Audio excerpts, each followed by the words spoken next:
মংগলদৈ নগৰবাসীৰ জোনজ্যোতি জাতীয় বিদ্যালয়ত জেকেৰ জাৰিৰ কৰ্মশালা।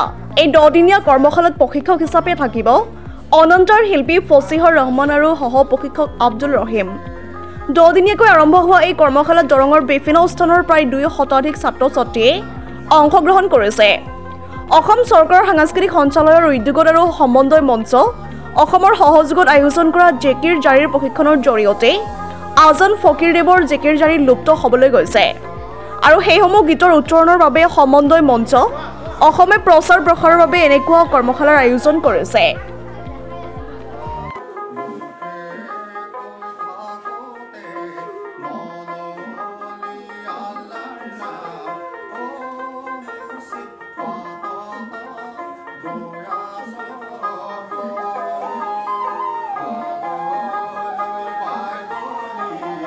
আমি অসম চৰকাৰৰ সাংস্কৃতিক সঞ্চালকালয়ৰ উদ্যোগত সমন্বয় মঞ্চ অসমৰ সহযোগত আমাক 10-দিনীয়া জিকি জাৰি কৰ্মশালা এখনি তেওঁলোকে আমাক আদেশ দিছে।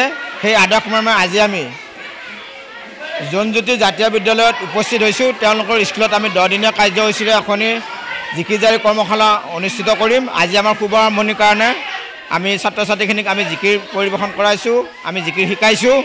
গতিকে এনেকৈ আমাৰ 31 তাৰিখলৈকে চলিব। আজি আৰু কাৰ্যসূচীত আমি জিকিৰ জাৰি কৰ্মশালাত মুখ্য প্ৰশিক্ষক হিচাপে মহম্মদ ফছিউৰ ৰহমান, তেখেত অনতাৰ আৰু দূৰদৰ্শন জিকিৰ শিল্পী, তেখেতক আমি আমন্ত্ৰণ কৰি আনিছোঁ। তেখেতৰ লগত আমাৰ অনতাৰ আৰু দূৰদৰ্শন শিল্পী ইছমাইল আলী, চিৰাজুল হক তেওঁলোকে বাদ্যত সংগত কৰিছে। আৰু এই কৰ্মশালাখনি আমি এটা কাৰণতে পাতিছোঁ, যিহেতুকে অসমত আজান ফকীৰ দেৱৰ জিকিৰ জাৰি লুপ্ত পাবলৈ ধৰিছে। সেই লুপ্ত পাবলৈ ধৰাৰ কাৰণে আমি সমন্বয় মঞ্চ অসমে বিভিন্ন জিলাত আমি জিকিৰ জাৰি কৰ্মশালাখনি আয়োজন কৰি আহিছোঁ। যিহেতুকে জিকিৰ জাৰি যাতে আমি বিশ্বৰ দৰবাৰত উপনীত কৰিব পাৰোঁ তাৰ প্ৰচেষ্টাৰে আমি অসম চৰকাৰৰ লগত কথা বতৰা আলোচনা বিলোচনা কৰি তেওঁলোকৰ পৰা আমি এই অনুষ্ঠানটি আমি আয়োজন কৰিছোঁ। আজি প্ৰায় 160জনমান ছাত্ৰ ছাত্ৰীয়ে অংশগ্ৰহণ কৰিছে।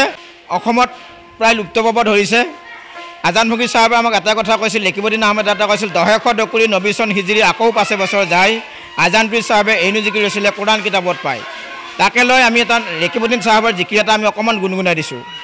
কি দি পুজিম মই তোমাকে খোদা, হৰদমে আল্লাহ, হৰদমে আল্লাহ।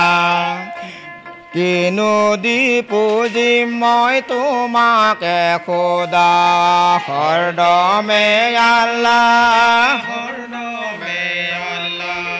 তামোল দিবলৈ গছে খোৱা, হৰদমে আল্লাহ।